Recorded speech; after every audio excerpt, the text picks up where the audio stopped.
Assalamualaikum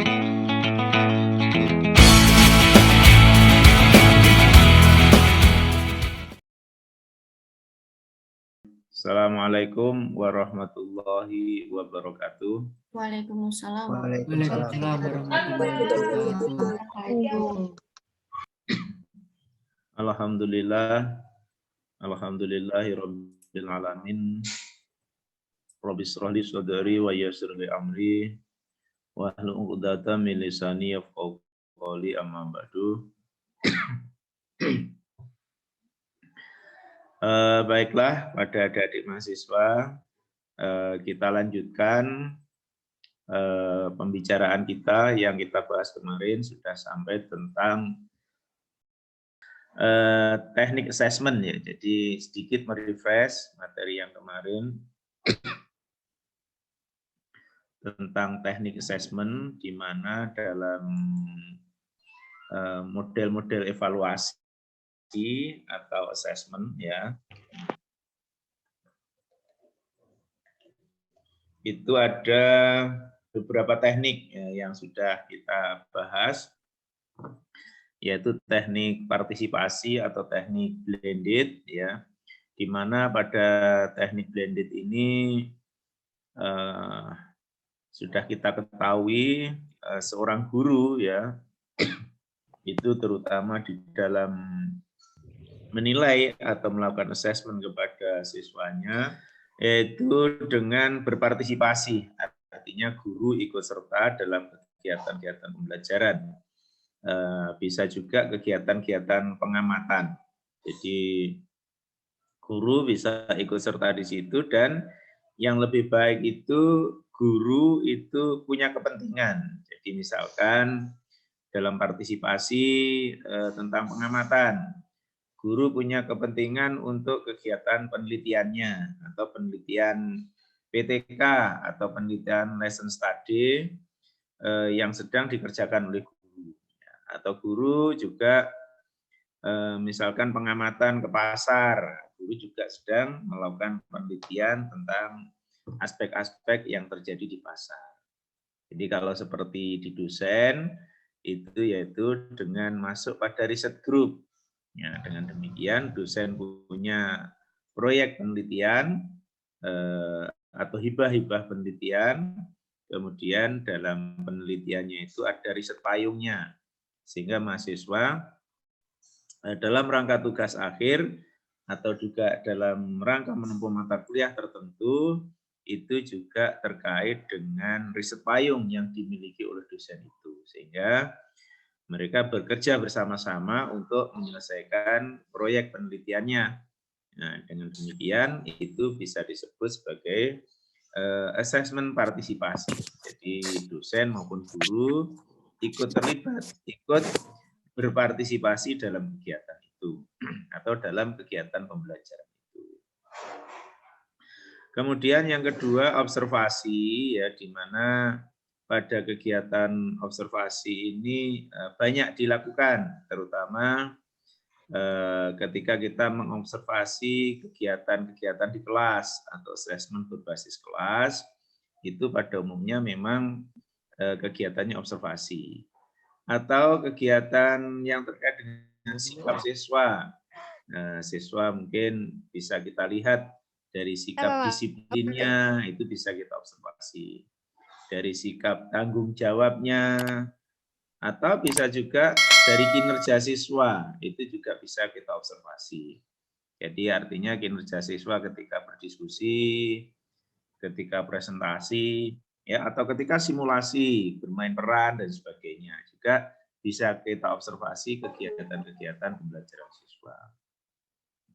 Kemudian kalau angket itu terkait dengan sikap siswa yang kita berikan angket kepada siswa. Nah, seperti ketika kita menilai mahasiswa menilai dosennya atau siswa menilai gurunya. Ini di dalam sister kita sudah ada, di mana kita sebelum KRS itu diharapkan mengisi angket bagaimana proses pembelajaran yang dilakukan oleh dosennya.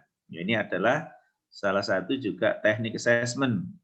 Nah, oke, kemudian unjuk kerja atau kinerja tadi ya, itu bisa kita menilai dengan instrumen kinerja, tentunya dengan rubriknya. Ya, nanti kita akan banyak latihan atau belajar tentang rubrik-rubrik ya. Nah, jadi mungkin ini nanti akan banyak kita diskusikan sehingga mahasiswa presentasi sesuai dengan hasil pengamatan di lapangan. Nah, jadi mungkin nanti pada pertemuan ke-7, 8 ya itu sudah ke lapangan, dan kalau sekarang tidak ada pembelajaran di sekolah ya paling tidak kita ketemu dengan gurunya, bagaimana guru menggunakan asesmennya, terutama asesmen kinerja, kemudian asesmen produk itu seperti apa. Jadi adik-adik mungkin mulai sekarang bisa mencari guru ya, jadi guru di SMP atau di SMA atau di SMK ya. Jadi lebih tepat sebenarnya memang di SMA dan di SMK, karena itu terkait dengan pelajaran ekonominya. Jadi kalau di SMP mungkin masih IPS ya. Ya di SMA atau di SMK coba cari kenalan ya, cari guru, atau mungkin juga di sekolahnya yang dulu, karena sekarang berada di rumah masing-masing, sehingga nanti kita ketemu dengan gurunya, kemudian kita minta data dari guru tentang rubriknya seperti apa yang disiapkan guru. Nanti dari pengalaman guru itu kita review ya, artinya kita kita kenali masing-masing dari rubrik itu, dan selanjutnya kita coba direview kekurangannya gimana dari rubrik itu. Jadi nanti kita diskusikan di sana ya. Kemudian ada tes tertulis dan tes lisan. Nah ini kan ujian ya. Artinya kalau tes ini nanti Bu Tiara yang banyak bicara itu ya. Tapi ada tes lisan ya. Jadi kalau tes tulis itu kan tes bisa pilihan ganda, bisa IC ya, nanti mungkin yang IC-nya akan kita bahas sedikit. Yang pilihan ganda banyak Bu Tiara nanti akan menyampaikan itu. Nah, kemudian yang tes lisan. Jadi tes lisan itu juga ada yang terkait dengan tes unjuk kerja misalkan ya. Jadi betul yang unjuk kerja atau kinerja itu yang kita lihat yang alami, artinya yang ada di kelas atau yang terjadi pada proses pembelajaran. Tapi kita juga bisa melakukan tes tersendiri tentang unjuk kerja itu. Misalkan tes kemampuan akuntansi komputer. Nah, itu kita tes secara lisan, artinya individu ya, langsung kita dampingi siswa itu, kemudian siswa disuruh mengoperasikan komputernya, atau mungkin secara bersama-sama kemudian kita menilai satu persatu ya, silahkan. Tapi yang jelas di situ kita juga minta jawaban-jawaban siswa secara lisan. Nah, jadi kita ujinya bisa juga ujian lisan tentang materi ya, atau ujian lisan tentang unjuk kerjanya itu seperti apa. Oke ya, jadi ini nanti akan kita dalami lagi ya di sesi berikutnya. Kemudian tentang mekanisme asesmennya ya. Jadi yang jelas seperti kita ini ya di perguruan tinggi di FKIP itu ketika kita menempuh mata kuliah itu pasti di awal itu sudah ada kontrak mata kuliahnya. Termasuk sistem penilaian yang dilakukan oleh dosen itu seperti apa. Jadi tentang kontrak mata kuliah dan sistem penilaian itu yang ideal ya. Memang harus kita susun dulu. Jadi biasanya kita memang menyusun ya, menyusun, kemudian menyampaikan, kemudian menyepakati dengan mahasiswa. Jadi idealnya memang harus disepakati antara guru dan murid, sehingga murid bisa tahu nanti ya kriterianya itu apa saja, indikatornya apa saja ya, termasuk pembobotannya ya. Jadi kalau ada soal, misalkan soal pilihan ganda 50 itu dibobot 1 untuk masing-masing soalnya, nah, sehingga kan dapat 50 kalau benar semua. Kemudian masih sisa 50. Nah, yang 50 kita ambil dari, misalkan untuk soal ya, kita ambil dari soal IC. Nah, sehingga soal IC-nya menjadi ada 10. Nah, jadi masing-masing supaya menjadi 50, soal IC itu kita beri bobot 5. Ya, sehingga di situ menjadi ada beda. Jadi kalau soal pilihan ganda itu bobotnya 1 untuk satu soal ya. Tapi kalau soal IC itu bobotnya menjadi 5 untuk satu soal. Ini yang disebut dengan pembobotan. Pembobotan juga bisa terjadi dalam assessment proses ya. Misalkan kita kehadiran itu kita skor 10%-nya. Kemudian kuis ya kita skor 20%-nya.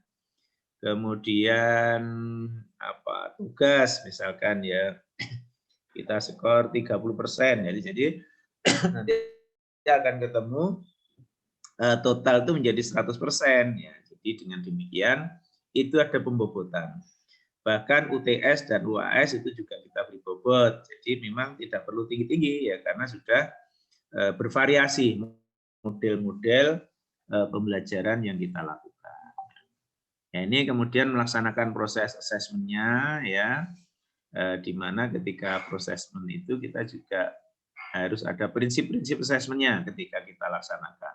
Jadi seperti ya kriterianya dan indikatornya. Pada umumnya memang kita akan membuat rubrik di sini. Gitu ya. Kemudian selanjutnya memberikan umpan balik ya untuk mempertanyakan hasil asesmen kita. Nah, jadi memang ini yang agak berat ini. Jadi tugas guru itu yang ideal adalah kalau kita menilai pekerjaan siswa, setelah selesai itu kita kembalikan.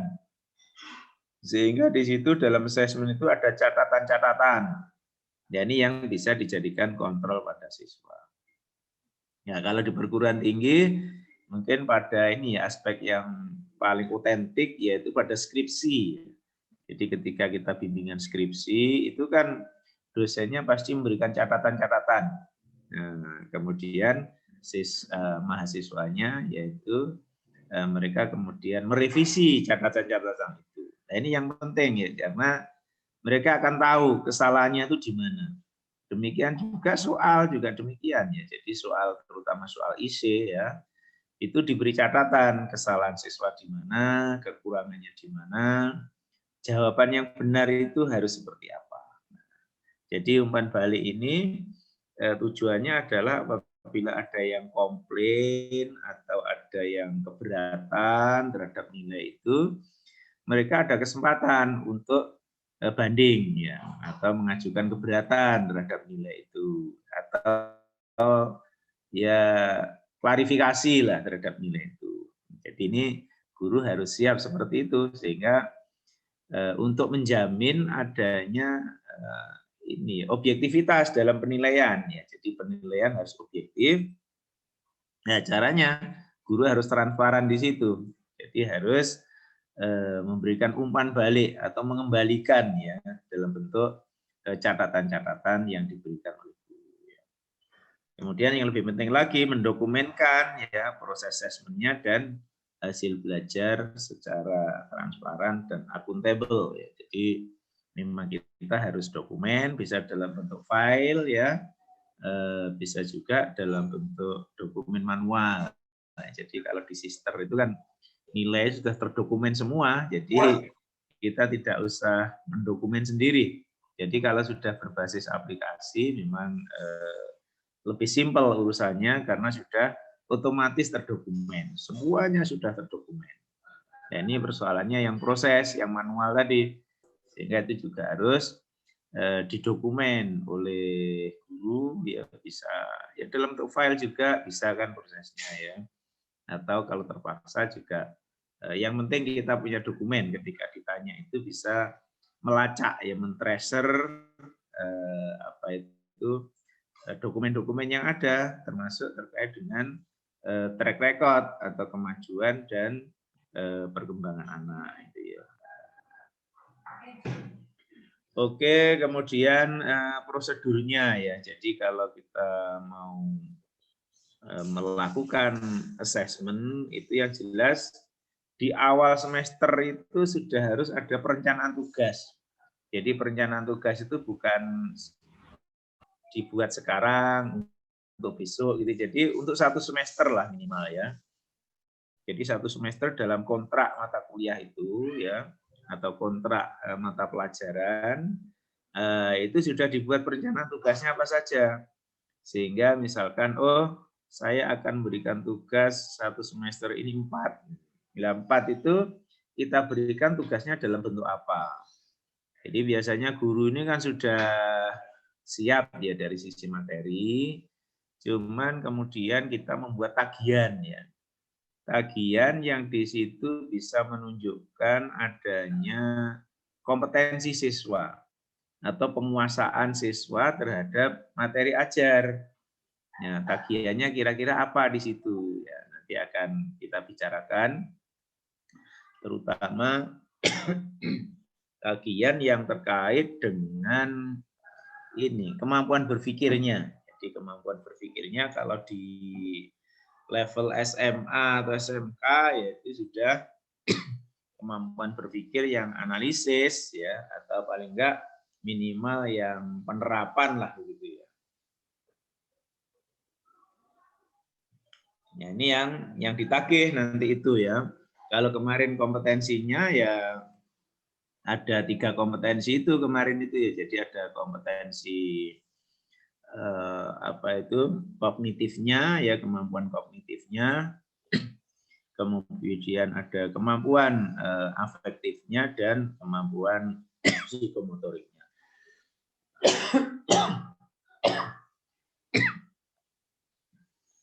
Oke, kemudian yang berikutnya itu pemberian tugas atau soal. Jadi setelah direncanakan, seperti tadi saya sampaikan, yaitu pemberian tugas atau soal di masing-masing pertemuan juga bisa, atau mungkin pada pertemuan berapa kita memberikan soal, atau setelah selesainya KD apa gitu ya. Jadi silakan nanti termin-termin untuk pemberian tugas atau soal itu. Kemudian sambil di situ kita juga melakukan observasi kinerja. Jadi ini harapannya atau sudut pandangnya bahwa kita sedang mengajar dalam kelas yang offline ya, jadi dalam kelas yang offline. Nanti untuk kelas online akan kita diskusikan dalam forum tersendiri. Ini idealnya yaitu ideal kelas yang offline ya. Kemudian kita observasi kinerjanya atau kita observasi tentang sikapnya, tentang performnya ya, tentang perilaku-perilaku dia dalam proses pembelajaran selama di kelas. Kemudian baru pengembalian hasil observasi, tes atau tugas. Jadi hasilnya itu pun juga akan kita tunjukkan kepada siswa. Ya, jadi kita memang open di situ ya. Baru nanti setelah tidak ada klarifikasi atau setelah tidak ada banding, setelah semuanya selesai, baru kita proses untuk kita memberikan nilai akhir. Nah, jadi nilai akhir siswa itu berapa atau dinilai rapot ya, rapot bisa tengah semester, bisa kemudian pada saat semester. Yang itu akan kita berikan pada orang tua ya. Oke, jadi kalau di Universitas Jember bisa kita lihat ini untuk nilai akhirnya tadi ya. Jadi nilai akhir itu harus betul-betul mencerminkan ya. Jadi mencerminkan kualifikasi keberhasilan mahasiswa atau siswa dalam menempuh satu mata kuliah. Jadi kalau di UNED itu kan kisarannya antara huruf A sampai E ya. Jadi kita sudah paham itu ya. Angkanya kalau dikonversi menjadi IP atau indeks prestasi ya, itu antara 0 sampai 4. Nah, nanti kalau kita sudah wisuda atau sudah yudisium ya, nanti akan ada kategori sangat baik itu cum laude misalkan ya baik, cukup, kurang ya nanti akan ada kategori-kategori seperti itu ya. Kemudian untuk UNED itu nilainya kalau dibuat huruf itu kisarannya seperti ini kategorinya ya. Ada A, AB, B, BC ya sampai CD sampai E ya. Jadi kalau memang tidak hadir atau tidak aktif di kehadiran kuliah sampai kurang dari 75% ya berarti nilainya E karena dianggap tidak memenuhi syarat itu ya. Jadi ini adalah contoh yang terjadi di Universitas Jember ya, di mana dalam penilaian juga menggunakan kategori-kategori atau memerinci ya nilai-nilai mahasiswa itu sesuai dengan kualifikasinya. Sehingga kalau kita menentukan kualifikasinya A ya berarti skornya di atas 80 dan selanjutnya. Oke, kita masuk pada ini ya. Jadi pada assessment itu ada assessment proses dan assessment hasil. Jadi ini sama-sama pentingnya ya. Jadi nanti kita akan banyak berlatih untuk assessment proses. Kemarin ada 5 itu ya. Jadi ada assessment portofolio, ada assessment sikap, ada asesmen kinerja, ada asesmen produk, dan ada asesmen proyek. Jadi 5 itu nanti yang akan kita buatkan rubriknya seperti apa. Itu akan kita simulasikan supaya lebih otentik. Kita nanti akan melihat bagaimana rubrik yang dikembangkan guru. Nah, nanti akan kita bandingkan dengan rubrik yang ideal. Tapi kita ngikut guru dulu lah ya, jadi ikut guru ya. Kemudian di situ akan kita review bareng-bareng untuk rubrik buatan guru. Nah, jadi tugas Anda nanti mencari rubrik-rubrik penilaian 5 rubrik tadi ya yang dibuat oleh guru, kemudian kita review bersama-sama. Kemudian ada juga asesmen hasil belajar yang tadi ada konsepnya hasil belajar dengan tes ya, jadi bisa tes tulis, bisa juga dengan tes lisan ya, nanti akan kita kaji bersama-sama. Kemudian kalau kita lihat ya, jadi pada hasil belajar ya itu ada macam-macamnya. Kalau kita buat macam ada asesmen formatif yaitu UTS ya, ada asesmen sumatif yaitu UAS sebutannya seperti sekarang ini ya di UNED pun juga begitu ya, jadi ada periode UTS dan ada periode UAS. Tapi khusus di FKIP itu UTS-nya biasanya diserahkan kepada dosen masing-masing. Nah, tapi kalau di fakultas lain ya atau bahkan di perguruan tinggi lain itu jelas waktunya ya. Oh, ini pekan sunyi ya. Jadi sebelum UTS itu ada pekan sunyi ya. 1 minggu libur dulu. Persiapan untuk UTS, kemudian baru ada UTS. Jadi UAS nanti materinya juga materi setelah UTS. Nah, itu akan diujikan sebagai materi UAS setelah UTS. Jadi ada periodenya dan jelas andalannya. Ya. Tapi untuk di FKIP ya karena dosennya sudah merasa ahli semua ya, sehingga UTS dan UAS itu diserahkan kepada dosen. Jadi dosen sudah punya otoritas untuk menyelenggarakan waktunya itu. Dan ini saya pikir memang lebih fleksibel ya sehingga dosen memiliki kewenangan karena kita memang bisa berbasis assessment. Jadi untuk nilai UTS dan UAS mungkin kita nilai kecil karena assessment-nya adalah assessment proses. Nah, ini jadi itu bedanya. Jadi kita sudah melaksanakan paradigma yang konstruktivistik, jadi lebih banyak menilai prosesnya dibandingkan dengan menilai hasilnya. Nah, ini saya pikir yang benar seperti itu ya. Jadi semua aspek menjadi dimasukkan, terutama pada aspek proses, ya, sehingga hasil penilaiannya menjadi lebih otentik lagi. Kemudian metode asesmennya ya. Jadi ada hasil belajar tadi ya, ada tes dan non tes. Jadi kalau tes itu ya langsung dalam soal ya. Kalau non tes itu adalah dalam bentuk prosesnya ya, dalam bentuk prosesnya. Kemudian assessment itu sebenarnya digunakan untuk apa ya? Jadi assessment itu kan menunjukkan kemampuan yang diminta atau yang dituntut dari siswa. Maka dari itu konsep assessment itu sekarang menjadi bergeser atau tidak sama ya. Jadi kalau dulu itu dalam pembelajaran atau pembelajaran tuntas ya. Jadi yang dimaksud tuntas itu ya ketika guru menyampaikan seluruh materi. Jadi pertemuan pertama apa, kedua apa sampai pertemuan akhir. Jadi pertanyaan tuntas itu adalah sejauh mana guru telah menyampaikan materi, itu dianggap tuntas. Tapi konsep tuntas sekarang itu dianggap tuntas apabila kita telah mengukur sejauh mana siswa itu mampu atau siswa itu menguasai materi. Jadi pertanyaannya fokusnya bukan lagi pada guru, tapi fokusnya pada siswa. Jadi sejauh mana siswa telah menguasai materi, sejauh mana siswa telah memiliki kemampuan terhadap materi itu. Oke ya, dengan demikian pertanyaan-pertanyaan itu mengubah orientasi pembelajaran. Jadi guru yang baik itu bukan guru yang mengajar terus di depan kelas, ya. Artinya seperti orang pidato itu ya.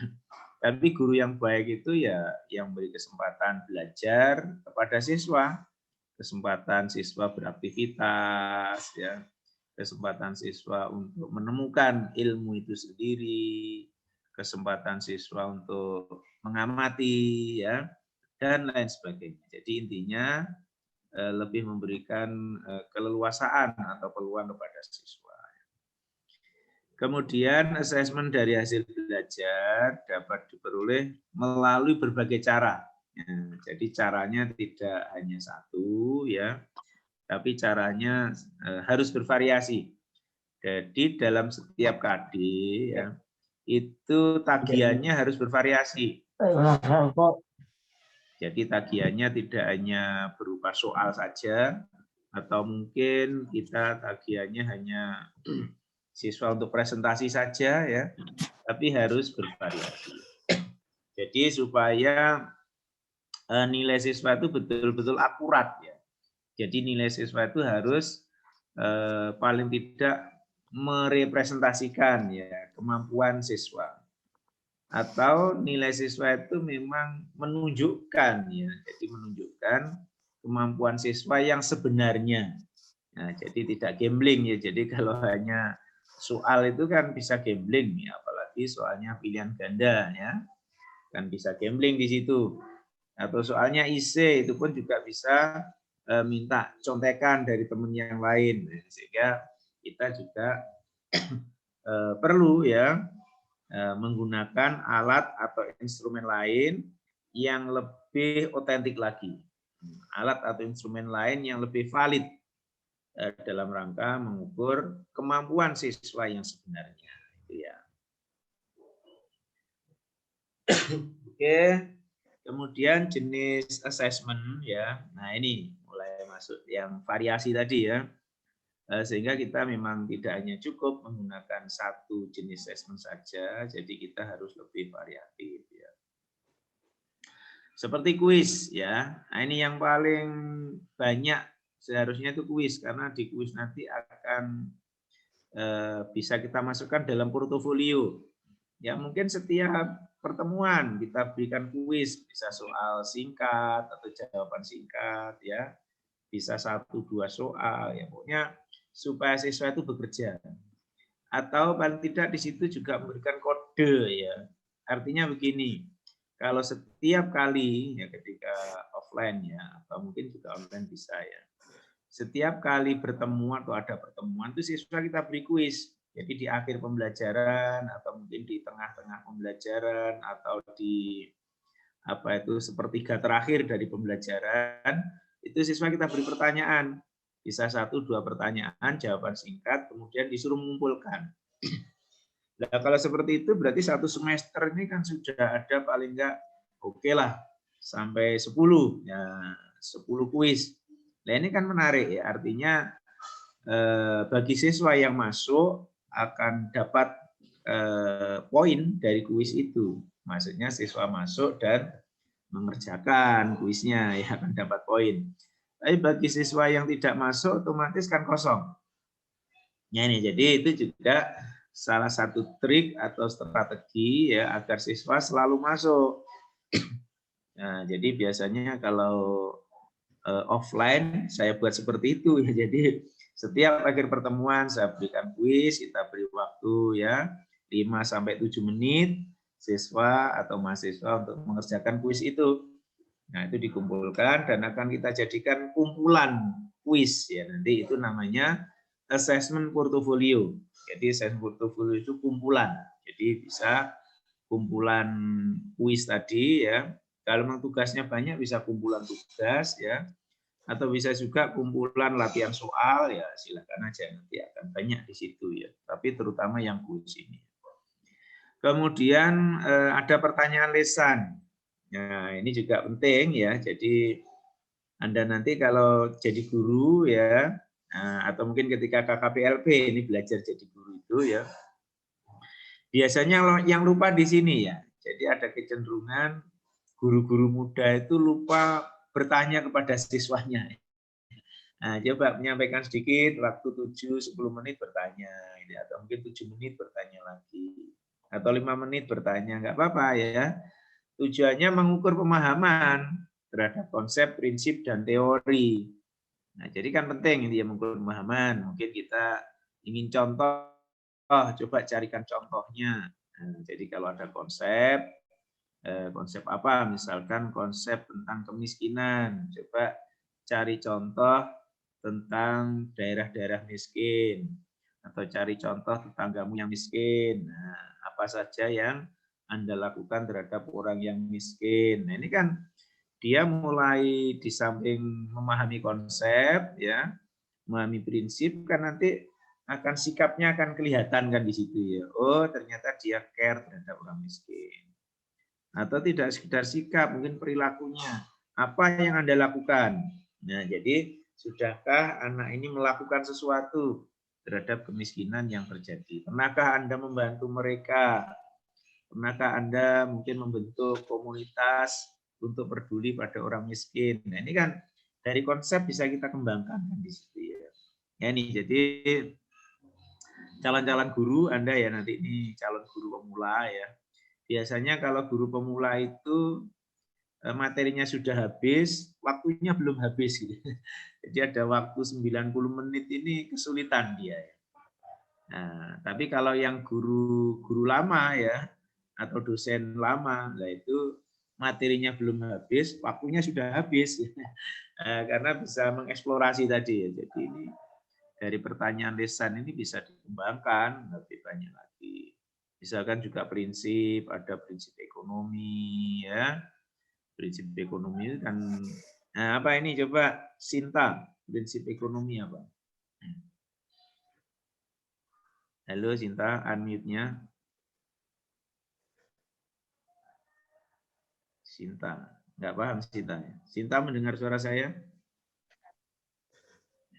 Halo? Atau ini, Jeremia?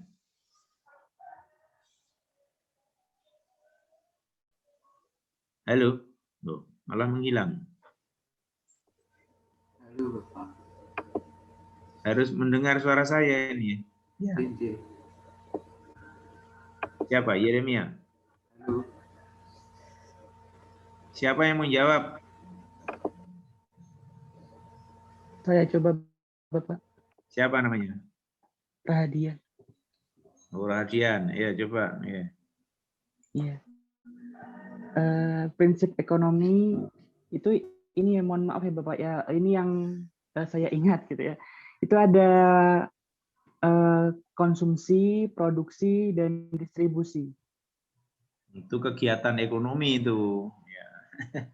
Kegiatan ekonomi itu berarti konsumsi, produksi, distribusi, konsumsi. Kegiatannya itu ya. Kalau prinsipnya? Mohon izin Bapak. Siapa? Melda? Nggih. Wajahmu kok nggak ketok, kurang mendur. prinsip ekonomi yang saya tahu itu berusaha dengan mengorbankan sekecil-kecilnya untuk memperoleh hasil pengorbanan itu sendiri. Begitu, Hasil Bapak. yang sebesar-besarnya. Iya. Itu namanya togel itu ya. Jadi prinsip ekonomi itu adalah dengan pengorbanan apa? Coba, Devi.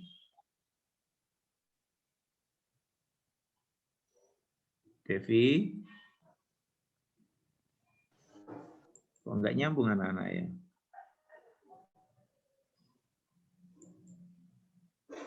Devi mana Devi? Enggak dengar suara saya. Iya, Bapak. Ya apa? Sudah tahu. Kok di unmute lagi. Oke, Bapak. Iya apa? Tadi suaranya kurang jelas.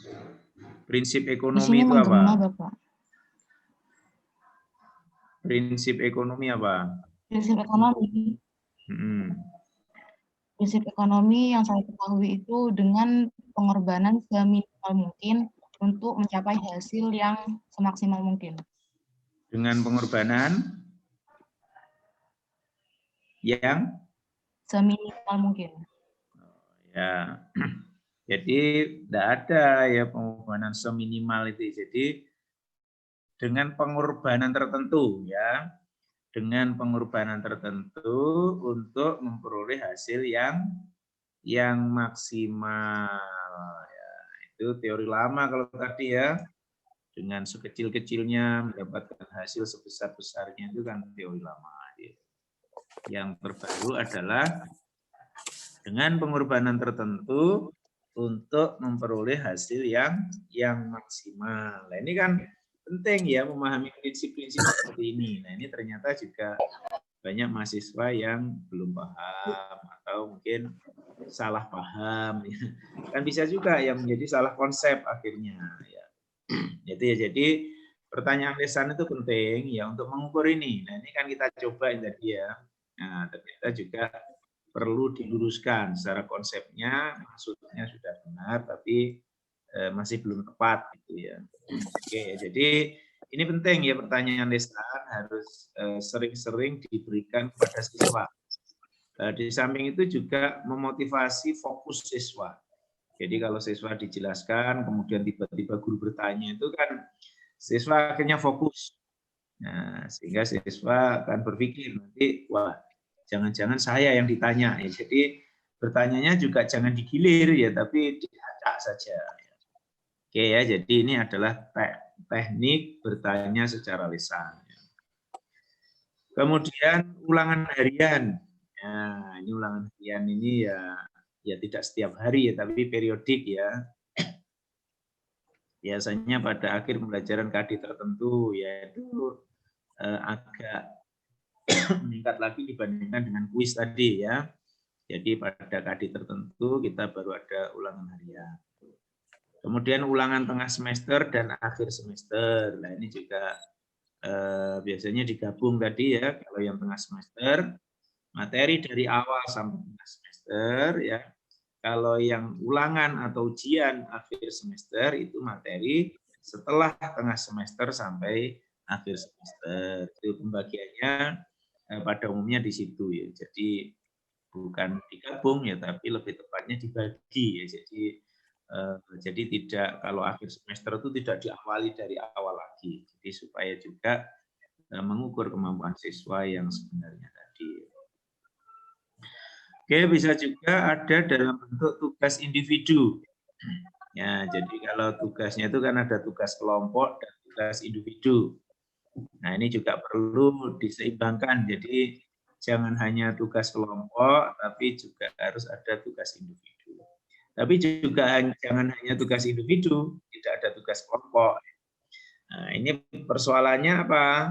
Kalau hanya tugas individu, dia tidak memiliki kesempatan untuk kerjasama, tidak memiliki kesempatan untuk saling membantu di antara yang lain, kan gitu ya. Kemudian ini juga oleh individu bisa dalam bentuk clipping, dalam bentuk paper, ya silahkan aja ya tugas-tugas. Tapi Tapi yang jelas tugas itu bukan soal ya. Jadi kalau soal tadi bisa dalam bentuk kuis dan bisa dalam bentuk ulangan. Jadi kalau tugas itu ya mengerjakan kegiatan tertentu ya. Ini seperti buat clipping, buat paper, mereview artikel ya mungkin seperti itu ya. Atau mungkin merangkum ya, itu bisa. Tugas kelompok ini juga ini menilai kompetensi kerja kelompoknya. Jadi ada yang bertugas ya presentasi, ada yang jadi moderatornya ya, ada yang jadi notulennya, ada yang jadi penyanggahnya ya. Jadi dibiasakan untuk mendemonstrasikan peran ya. Jadi sekaligus bermain peran atau simulasi. Nah, ini bisa juga responsi atau ujian praktek. Nah, ini juga penting praktek ini karena kita memang tidak hanya berhenti pada teori ya, tapi juga harus sampai pada praktek, nah, terutama pada mata pelajaran yang memang menuntut tadi 3 kompetensi tadi ya. Jadi akademik, kemudian kognitif, kemudian sikap, kemudian ini keterampilannya tadi atau kinestetiknya. Itu praktek itu kan pada keterampilan tadi, sehingga 3 aspek itu ya 3 ranah tadi semuanya menjadi terpenuhi. Jadi kita tidak hanya mengukur 1 ranah ya, tapi kita juga 3 ranah itu sekaligus ya. Dan ranah yang keterampilan itu yang harus ada prakteknya. Nah, praktek itu bisa dalam bentuk praktek yang secara alamiah terjadi di kelas prosesnya ya. Praktek bisa juga kita uji atau tes prakteknya. Atau di sini disebut sebagai apa? Tes kinerja ya, yang disebut dengan tes kinerja. Kemudian ada laporan kerja praktek ya, ini membuat laporannya ya. Jadi nah ini yang kalau laporan itu nanti yang kita nilai adalah produknya, yaitu laporannya itu kita nilai. Biasanya sistematika dan isinya yang kita lihat. Ya, jadi itu pun juga harus dengan rubrik penilaian. Jadi yang produk ada sendiri, ya, yang ujian prakteknya ada sendiri. Ya, jadi dengan demikian kita menjadi komplit 3 aspek tadi. Ya. Ada aspek kognitif dan psikomotoriknya. Nah, sehingga memang seperti tadi saya katakan, jadi tidak cukup kita hanya menilai dengan 1 ranah saja atau menilai dengan 1 alat saja atau 1 instrumen saja. Jadi harus menggunakan instrumen yang bervariasi yang tujuannya adalah kita agar bisa melakukan assessment itu secara lebih objektif. Assessment itu secara otentik ya. Oke, selanjutnya kita mencoba untuk apa itu ya ini masing-masing cara berpikir ini. Atau ada pertanyaan dulu sebelum saya lanjutkan di sini? Izin bertanya, Bapak. Ya. Oke. Ini sebenarnya yang mau saya tanyakan ada beberapa pertanyaan, Bapak. Apakah bisa, Bapak? Ya, 2 saja, maksimal 2. Oh, okay. Oke, Bapak. Pertanyaan pertama tadi kan Bapak menjelaskan berkaitan dengan ketuntasan. Ya, yang dijelaskan oleh Bapak tadi bahwa standar ketuntasan yang lama itu adalah dari guru, sedangkan yang terbaru adalah dari siswa. Nah, ketika kita berbicara mengenai ketuntasan, maka kita juga akan membahas tentang KKM. Yang mau saya tanyakan adalah ketika kita membuat bentuk asesmen hasil, misalkan ulangan harian, Bapak. Nah, untuk mengukur keberhasilan ulangan harian tersebut, kira-kira apakah ada persentase dari jumlah siswa atau peserta didik yang nilainya di atas KKM atau bagaimana, Bapak? Itu yang pertama. Kemudian yang kedua adalah berkaitan dengan jenis asesmen pertanyaan lisan, sebagaimana yang dijelaskan tadi oleh Bapak. Nah, pertanyaan saya, ketika seorang guru memberikan jenis asesmen pertanyaan lisan, itu kadang-kadang cenderung tidak subjektif dalam penilaiannya. Karena yang kita tahu ketika subjektif itu dikatakan subjektif jika sesuai dengan standar yang direncanakan sebelumnya. Yang mau saya tanyakan berkaitan dengan hal ini adalah kira-kira objektif itu Mas, kebalik sampean Mas ya. Yang standar itu yang objektif, bukan subjektif. Oh, objektif, Bapak? Iya, objektif.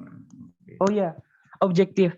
Nah, artinya ketika kita memberikan pertanyaan lisan itu, kalau pandangan saya Bapak itu cenderung kurang objektif gitu. Artinya ada sebab lain yang menyebabkan guru itu memberikan nilai. Nah, pertanyaan saya adalah kira-kira standar yang baik gimana Bapak ketika kita seorang guru nanti ingin membuat model lisan gitu. Sekian. Matur nuwun. Jadi baik ya, pertanyaannya yang pertama yaitu tentang ketuntasan ya. Tadi saya katakan bahwasanya paradigma baru dalam assessment memang bergeser ya. Tuntas tadi dalam arti prosesnya ya. Jadi prosesnya itu adalah sejauh mana siswa telah menguasai atau telah mampu dalam materi pelajaran itu. Jadi kalau kita ukur, tadi ada SKM, ada KKM juga ya. Jadi dalam satu kelas itu biasanya kan ada sekitar 30 siswa, katakanlah begitu ya. Jadi setelah 30 siswa itu dikatakan tuntas jika seperti apa minimalnya kan gitu ya. Jadi ada banyak standar ya, tapi standar yang umum itu adalah 75%. Nah, jadi ini sudah bicara kelompok ya. Jadi kalau kita kelompok satu kelas misalkan ada anak 30, yaitu 75%-nya berapa itu? Nah, berarti sekitar 22 ya. Jadi 22 anak harus tuntas, artinya harus sudah tercapai di atas KKM atau SKM tadi. Itu dianggap pembelajaran secara minimal sudah tuntas, minimal ya. Jadi dari aspek kelompok, tapi kan dari aspek individu masih ada 8 anak yang belum tuntas. Nah, itu ya. Jadi oke, untuk sementara kalau memang sudah 75% itu sudah dianggap minimal tuntas. Tapi secara individual masih ada 8 anak, sehingga tugas guru tetap harus memberikan remedi terhadap 8 anak ini dalam rangka mereka supaya juga semuanya mencapai ketuntasan. Jadi itu rambu-rambunya seperti itu. Nanti kalau kita melakukan penelitian itu ya, mungkin kalau kita sudah mencapai KKM dalam konteks satu kelas itu sudah lebih dari 75%, itu bisa dianggap tuntas. Tapi untuk pemantapan dalam istilah PTK itu ya, untuk pemantapan itu harus ada siklus yang kedua, istilahnya diperbaiki lagi strategi pembelajarannya untuk siklus kedua supaya lebih mantap dalam arti dari yang 30 yang 8 tadi harapannya juga masih meningkat lagi, yang 8 menjadi terkurangi artinya. Jadi misalkan tinggal 3 atau tinggal 4 dan sebagainya ya. Itu jadi standarnya kalau kita bicara kelompok dalam atau secara metodologis yaitu minimal 75% secara kelompok ya. Kemudian nah ini untuk tes lisan. Jadi maka dari itu kan namanya soal IC itu kan subjektif ya. Jadi kalau soal pilihan ganda itu memang sudah objektif, artinya ya tidak ada lagi unsur-unsur subjektivitas yang masuk. Jadi kalau pilihan ganda itu salah juga salah, benar juga benar. Jadi sudah tidak ada unsur subjektivitas. Jadi sudah tidak ada lagi bias. Ya. Oke, jadi nanti kalau kita belajar, nah nanti akan saya berikan bukunya ya. Itu namanya Evaluating Student. Ya, itu karangannya siapa kemarin? Alex Sheeran ya, Alex Sheeran ya. Di situ juga menyatakan bahwasanya ada efek halo ya, atau halo effect. Jadi artinya kalau kita meneliti mengoreksi pekerjaan siswa, kemudian ada namanya saja ya, itu sudah ada efek halo yang masuk. Nah, caranya gimana? Termasuk tadi yang lesan tadi. Apalagi lesan kan orangnya akan hadir ya. Pasti akan ada efek halo yang masuk di situ. Artinya bias ya. Kita menjadi tidak lagi objektif tapi lebih pada subjektivitas. Tapi ada cara pengendaliannya. Nah, cara pengendaliannya dengan rubrik tadi. Nah, sehingga kalau kita bertanya, kemudian kita ini sudah menyimpan rubriknya. Jadi sudah punya semacam kunci jawabannya ya. Atau clue-nya ya, atau kunci jawabannya apa ya? Indikator-indikator jawaban yang benar. Oh, ini jawaban yang benar, indikatornya ada 3 atau ada 5 misalkan gitu ya. Ketika siswa menjawab, oh ini ada, mereka terpenuhi, mereka sudah menjawab 4 dari 5 itu. Ya, berarti nilainya 80. Oh, mereka menjawab 3, berarti nilainya 60 misalkan begitu. Oh, mereka menjawab 3,5. Itu kita sendiri yang bisa mengukur ya. Tapi kan setidaknya kita kan sudah mengontrol itu ya, mengendalikan supaya aspek-aspek subjektivitas itu menjadi terhindari ya, yaitu dengan cara membuat rubrik ya. Caranya membuat rubrik atau kalau soal itu ya caranya membuat kunci jawaban. Tapi ada subjektivitas ya diakui ya, jadi diakui. Ya cuman ternyata yang sudah dipraktekkan ini sekarang ini guru-guru atau dosen itu sudah diberi kewenangan untuk menilai siswa itu dan relatif adil. Buktinya tidak ada gejolak, itu kan berarti sudah relatif adil. Kalau ada penyimpangan kan berarti nanti menjadi presiden buruk kan begitu. Termasuk di Alexiran itu juga menggambarkan bahwasanya ternyata siswa-siswa di sana di Amerika ya terutama ya, itu kalau dia merasa mampu dinilai rendah, dia juga akan banding, akan protes. Tapi kalau mereka merasa tidak mampu, kemudian dinilai tinggi, mereka juga akan protes. Nah, saya ini seharusnya nilai saya mungkin C, tapi kenapa kok dinilai A? Nah, mereka juga tidak mau gitu. Nah, jadi ini kan menunjukkan bahwasanya kesadaran siswa di sana, juga kesadaran orang tua di sana itu sudah cukup tinggi sehingga mereka tahu, oh saya pada mapel ini kayaknya kok 70 ini sudah. Nah, jadi mereka sudah bisa memperkirakan itu. Sehingga kalau sampai dinilai lebih tinggi dari itu mereka juga keberatan. Nah, ini menunjukkan kedewasaan ini ya. Kalau kita kan agak sebaliknya ya, jadi dinilai rendah kita protes. Nah, kalau kemudian kita nilainya rendah dinilai tinggi, nah kita diam saja kan. Alhamdulillah kan. Nah, ini jadi ini mungkin sedikit perbedaannya. Nanti coba ya, atau mungkin dicari-cari googling atau di toko buku ya. Evaluating Student karangannya Alexiran, ya itu insya Allah sudah diterjemahkan ya, nanti akan saya cari bukunya itu. Saya menjadi teringat ini ya dengan pertanyaan Mas Rahadian ini. Oke, itu ya. Oke, sekarang Bapak, saya terima kasih. Oke, atur nuwun Mas. Nanti kalau ada pertanyaan lain setelah ini ya. Nah, ini saya coba nanti bagaimana teknik bertanyanya ya. Jadi kalau tadi sudah pada pertanyaan teknik bertanya ya. Bertanya itu kan bisa lisan, bisa juga dalam bentuk tulisan ya atau tes tulis tadi ya.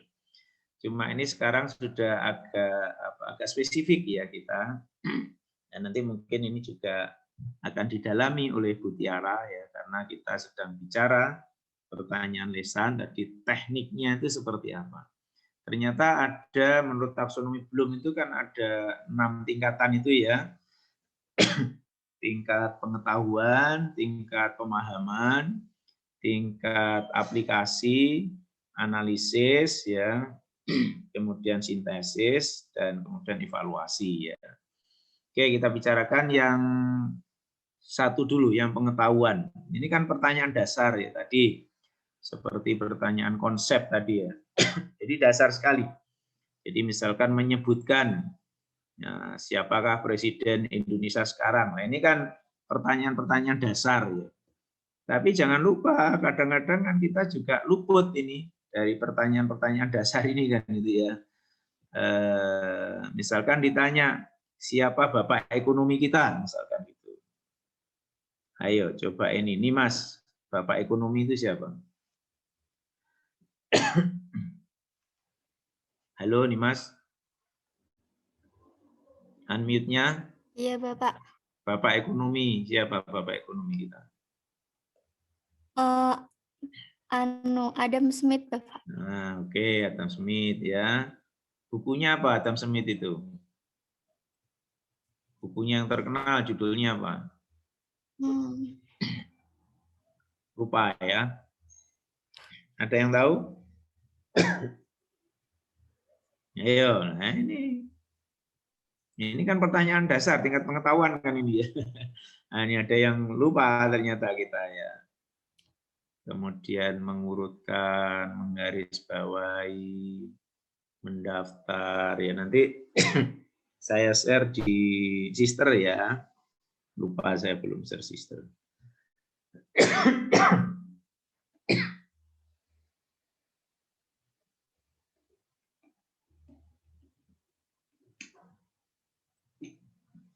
Ayo siapa? Bukunya Adam Smith yang tahu?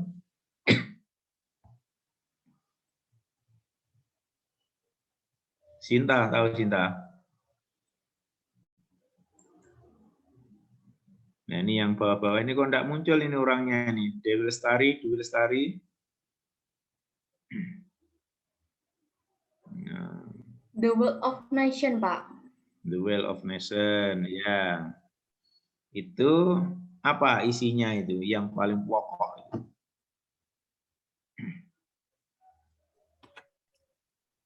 Izin menjawab, Bapak. Ya. Isinya itu sejarah perkembangan industri dan perdagangan di Eropa.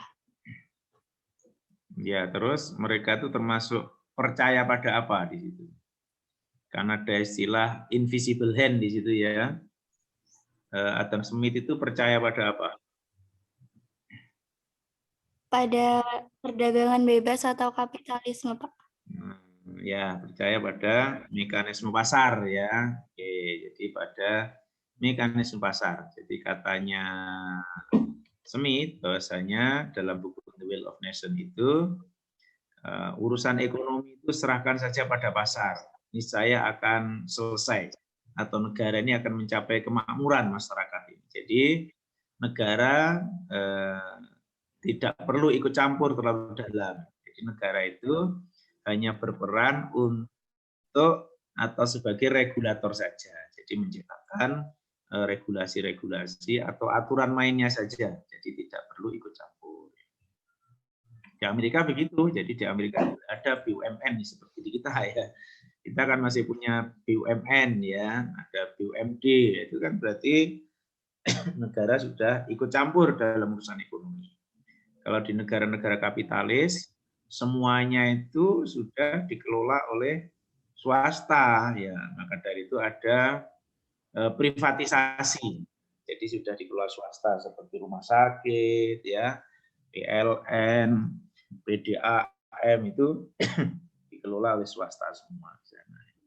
Itu jadi ini adalah menyebutkan tadi ya, jadi menyebutkan jadi sangat sederhana, sangat elementer dan biasanya konsep ya. Jadi belajar konsep atau mungkin menggarisbawahi kata-kata sulit atau konsep-konsep yang belum dipahami digarisbawahi. Kemudian dicari pengertiannya. Itu juga tingkat pengetahuan. Jadi masih pengertian-pengertian saja.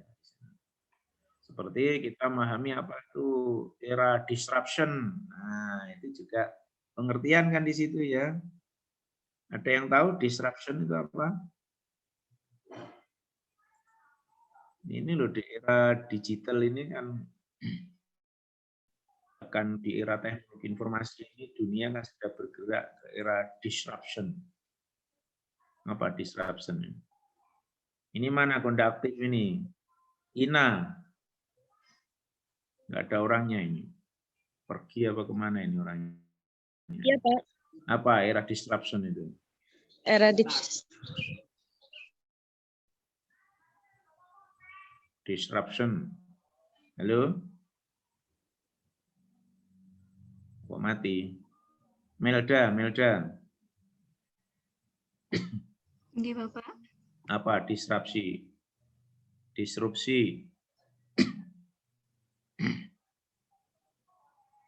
Banyak nggak ngerti ini. Semester piro iki, Rek? 4, Bapak. Oh, semester 4 ya. Harusnya kan tahu istilah ekonomi ya. Apa Mas Radian? Disruption apa? Disruption itu berkaitan dengan ini, yang saya tahu ya Bapak ya, era bisnis. Jadi di era yang sekarang ini karena teknologi itu semakin canggih dan banyak muncul kompetitor bisnis yang baru yang mungkin dia lebih mampu atau lebih efektif dan efisien sehingga membutuhkan istilahnya kalau sekarang itu kolaborasi atau kerjasama. Makanya kan era sekarang dinamakan era society 5.0 gitu, Bapak. Karena salah satu sebabnya adalah disrupsi itu tadi. Sekian. Ya, kalau itu kan kolaborasi. Kalau disruption itu dampak dari perkembangan zaman seperti ini ya, di mana kalau kita bisnisnya itu gitu, mengandalkan teknologi yang lama maka akan tergerus. Nah, contohnya begini, akan mati, terdisrupsi digantikan dengan yang berbasis teknologi. Seperti dulu untuk foto itu kan ada Kodak itu ya. Nah, Kodak itu kan dulu setiap orang mau foto ke sana, upgrade foto ke sana kan gitu ya. Begitu sekarang sudah ada HP ya kan.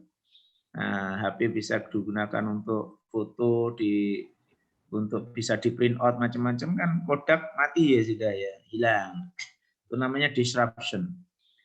Sebentar lagi kita di Indonesia akan ada mobil listrik. Nah, jadi ada mobil listrik yang akan diproduksi secara massal. Itu lebih murah biayanya, harganya lebih murah. Biaya BBM-nya hanya dicaskan di listrik saja juga lebih murah ya. Kira-kira dengan hadirnya mobil listrik itu, kemudian mobil perusahaan-perusahaan seperti Honda, Toyota, itu kan mati ya, akan tidak ada pembelinya. Jadi kalau Toyota misalkan Innova harganya 300 juta, mobil listrik harganya hanya 100 juta. Nah, otomatis kan akan beralih ya, konsumen akan beralih dari mobil-mobil konvensional menjadi membeli mobil listrik. Nah, ini kan disruption ya. Jadi industri-industri yang tidak berbasis teknologi ya akan tergerus, akan digantikan dengan industri-industri yang berbasis teknologi. Ya, itu ya disruption itu ke sana. Oke, ya, harus tahu ini ya, untuk bisa membuat pertanyaan ini harus tahu konsepnya ya. Oke, nampaknya masih perlu banyak belajar ya.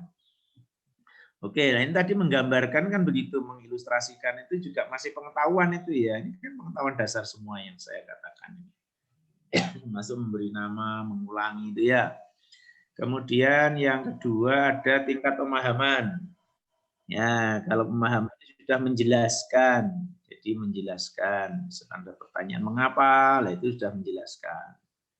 Jadi kalau yang pengetahuan tadi misalkan, oh saya melihat di double W tadi ada kecelakaan misalkan, itu pengetahuan. Nah kalau menjelaskan itu, mengapa terjadi kecelakaan? Nah, itu jawaban itu menjelaskan, oh tadi ada peristiwanya ada anak mabuk, kemudian naik sepeda motor dengan kecepatan tinggi. Ya, itu sudah penjelasan kalau sudah seperti itu. Ya, jadi ini sudah lebih tinggi lagi tingkat pengetahuannya atau tingkat kesulitannya. Kemudian bisa juga mengklasifikasi, ya, mengelompokkan, ya, jadi dikelompokkan mana yang termasuk mungkin pasar tradisional, mana yang termasuk pasar modern, itu kan mengelompokkan ya. Mana barang kebutuhan primer, kebutuhan sekunder, itu mengelompokkan ya. Atau mungkin kalau kita ke mall, mana toko-toko yang mendisplay apa, misalkan ada fashion, ada alat-alat rumah tangga, ada kuliner, itu mengelompokkan ya. di kuliner itu namanya apa saja yang ada di mall ini. Nah, itu siswa diberi tugas begitu berarti mengklasifikasi. Kemudian membedakan, biasanya kalau membedakan itu satu dengan yang lain, ada dua gitu ya. Kemudian meringkas, ya. Jadi ini agak beda ya. Kalau yang tadi itu kan cuma menggarisbawahi yang pengetahuan tadi ya, menggarisbawahi konsep-konsep yang perlu didalami mungkin. Tapi meringkas ini kan sudah secara umum ya, jadi secara umum dibaca, kemudian isinya apa. Nah, seperti tadi saya katakan bukunya Smith itu isinya apa secara umum, nah, secara ringkas gitu ya. Jadi meringkas itu maksudnya adalah pertanyaan pemahaman di situ. Jadi Anda sudah paham apa belum? Jangan-jangan hanya tahu judulnya gitu ya. Oke, kemudian memperbaiki ya seperti tadi ya, artinya kita mencari rubrik-rubrik yang dikembangkan oleh guru atau yang dibuat guru ya. Kemudian kita mereview ya, jadi mencermati dan sekaligus nanti yang kurang di mana dan akan kita perbaiki. Bentuk perbaikannya seperti apa? Yaitu namanya memperbaiki. Nah, jadi kan sudah pemahaman di situ. Oh, berarti kita paham. Dikoreksi. Seperti tadi kan kita sudah punya prinsip ekonomi. Nah, ternyata diperbaiki sekarang ya, diperbaiki dari pengorbanan sekecil-kecilnya menjadi pengorbanan tertentu misalkan. Ini kan memperbaiki konsep-konsep atau mungkin pasar ya, konsep pasar juga bisa kita perbaiki. Oke, pasar apa? Ayo, siapa nih? Saya coba tanya-tanya ini biar aktif. Ini kok cenderung enggak aktif ya nih ya. Asa Maulida. Cuma setor anu saja ini. Nah, oke, ada orangnya ini. Aslinya mana ini Asa ini? Banyuwangi, Pak. Hah? Aslinya Banyuwangi. Oh, Banyuwangi. Oke. Apa yang tadi saya sampai mana guys? Bapak bertanya tentang pasar. Pasar, ya, oke. Apa pasar? Definisi pasar sudah. Definisi pasar yang paling sederhana adalah tempat bertemunya pembeli dan penjual. Oke, itu kan konsep lama itu ya. Harus diperbaiki ya. Sekarang kan sudah berbasis teknologi informasi. Nah, berarti apa? Pasar itu kira-kira sekarang itu perlu tempat apa enggak?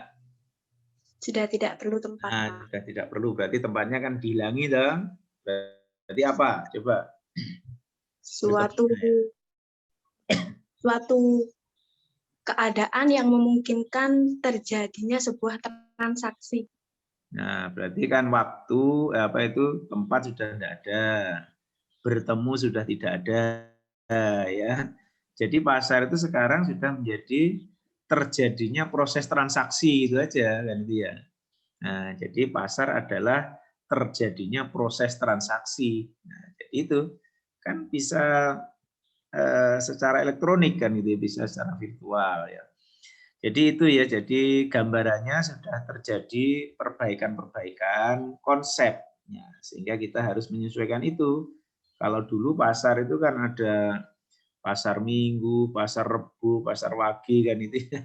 Nah, sekarang ya pasarnya pasar dunia maya kan itu ya. Jadi pasarnya HP melalui HP. Nah, itu kan bisa bertransaksi ya.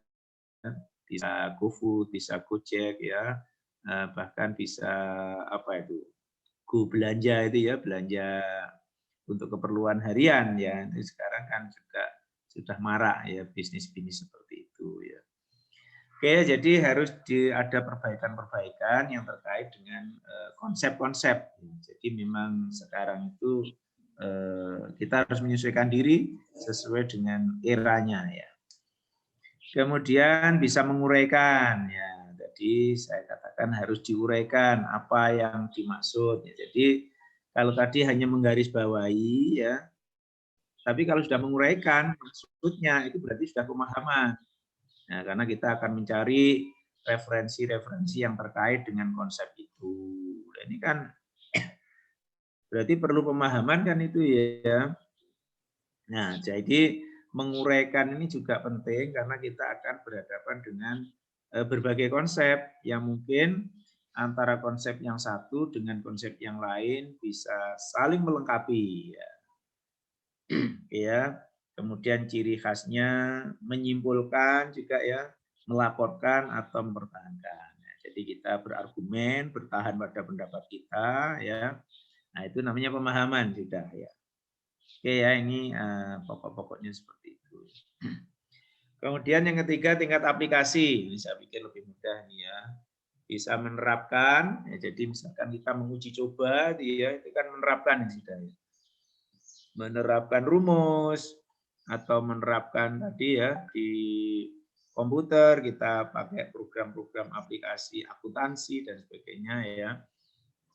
Ketika bisa menerapkan itu berarti sudah aplikasi. Eksperimen.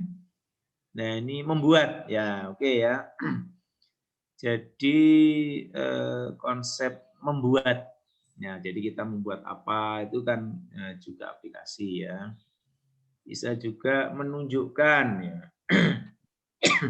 Memanfaatkan, mendemokan, menemukan ya.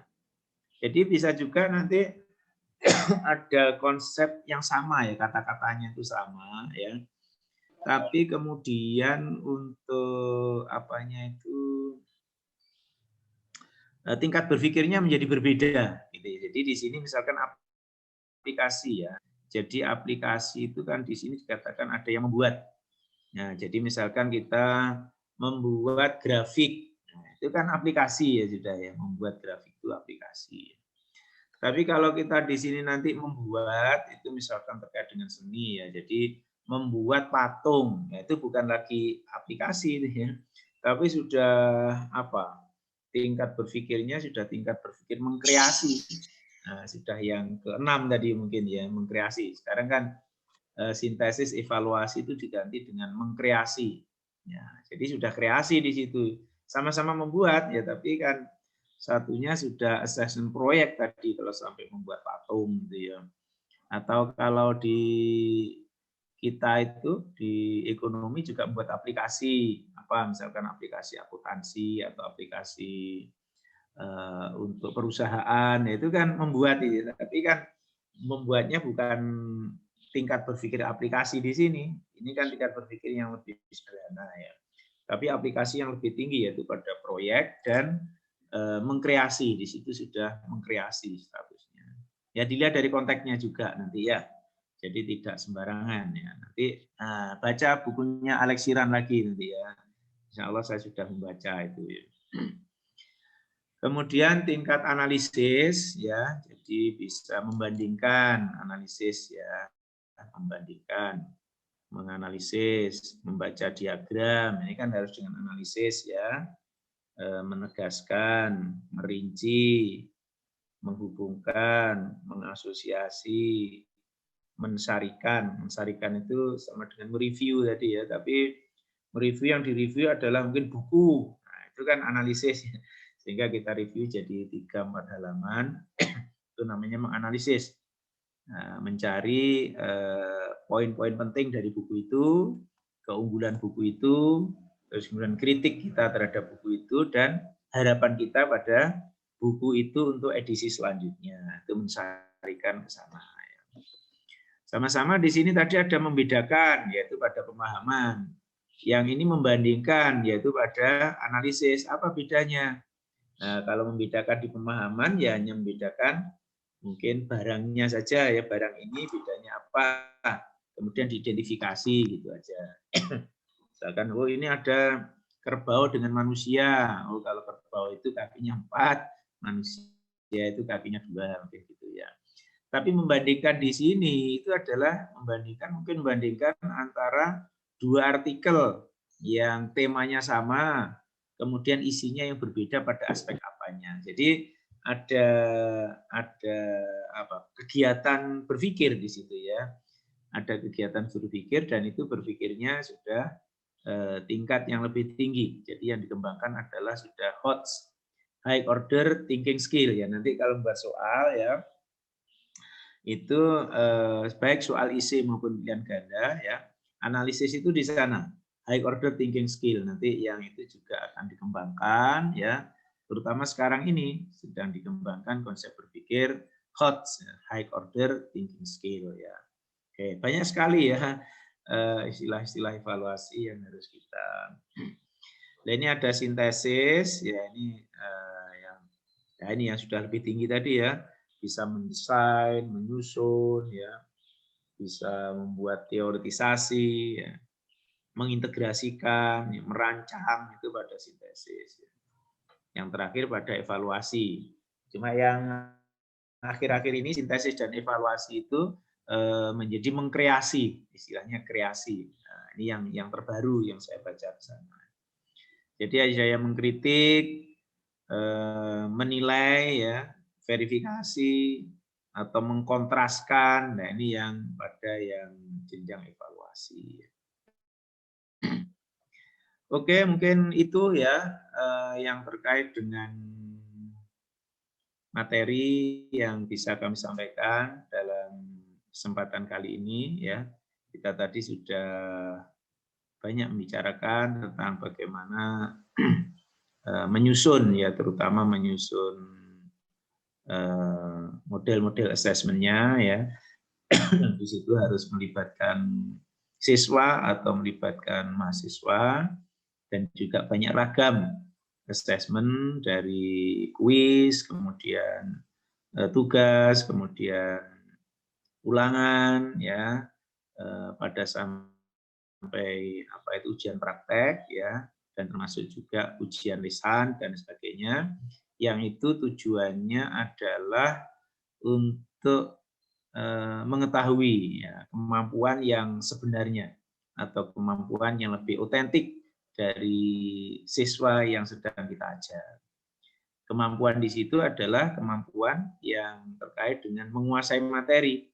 Jadi materinya itu dikuasai dan belum, itu harus seperti apa. Dan teknik bertanyanya, nah ini ada 6 tingkat cara berpikir menurut taksonomi Bloom tadi, yaitu pada tingkat pengetahuan, pemahaman, aplikasi, analisis, sintesis, evaluasi. Sintesis evaluasi yang terbaru ini sudah dijadikan menjadi mengkreasi. Ya, mengkreasi itu kalau dalam konsep assessment yang kemarin yaitu pada assessment proyek. Ya, biasanya kita ada proyek, jadi tidak hanya assessment portofolio ya, tadi kalau yang portofolio kan tugas-tugas tadi ya, atau kuis tadi ya. Kemudian assessment sikap, assessment produk, assessment proyek ya. Nah, itu yang paling tinggi adalah pada assessment yang proyek ya. Termasuk tadi ada yang kinerjanya ya. Oke, yang proyek tadi, yang pertanyaan yang mana yang dijawab yaitu yang 5 dan 6, yaitu pada sintesis dan evaluasi atau mengkreasi tadi. Oke, saya pikir itu yang bisa kami sampaikan dalam kesempatan kali ini ya. Mudah-mudahan kita tetap sehat. Ini saya agak flu sedikit ini ya. Dan selanjutnya kami serahkan kepada Bu Tiara. Saya akhiri. Assalamualaikum warahmatullahi wabarakatuh. Waalaikumsalam. Waalaikumsalam warahmatullahi wabarakatuh.